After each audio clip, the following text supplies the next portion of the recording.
ایک بادشاہ نے اپنا تالاب بنایا۔ اس میں زہریلے جانور، سانپ، بچھو، مگرمچھ، مختصراً اسے دنیا میں جہاں کسی زہریلے جانور کا پتہ چلا وہ اسے منگوا کر تالاب میں چھوڑ دیتا تھا۔ اس سال کئی محنت کے بعد جب بادشاہ کو اندازہ ہو گیا کہ تالاب زہریلے جانوروں سے بھرا پڑا ہے تو اس نے اعلان کر دیا، جو شخص تالاب کے ایک کنارے کو کود کر دوسرے کنارے سے نکلے گا اسے میں منہ مانگا انعام دوں گا، چاہے میری بیٹی کا رشتہ ہی کیوں نہ ہو۔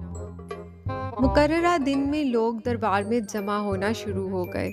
کسی میں ہمت نہیں ہو رہی تھی چھلانگ لگانے کی۔ سب لوگ ایک دوسرے کو دیکھ رہے تھے کہ کون چھلانگ لگائے گا۔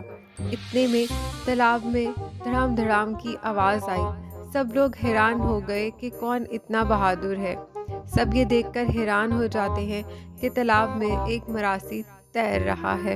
وہ کبھی سانپوں کی پھنکار سے خود کو بچا رہا ہے تو کبھی مگرمچھ کے نوکیلے دانتوں سے۔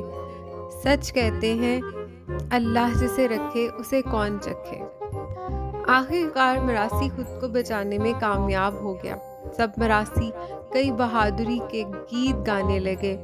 دربار میں شہنائیاں بجنے لگیں۔ درباری مراسی کو کندھے پہ اٹھا کر بادشاہ کے پاس لے گئے۔ بادشاہ نے کہا، اے میری رعایا کے بہادر بندے، مانگ تو کیا مانگتا ہے مجھ سے؟ مراسی کی آنکھوں میں آنسو آ گئے اور بادشاہ سے کہا، مجھے کچھ نہیں چاہیے، بس اس بندے کا نام بتا دو جس نے مجھے دھکا دیا۔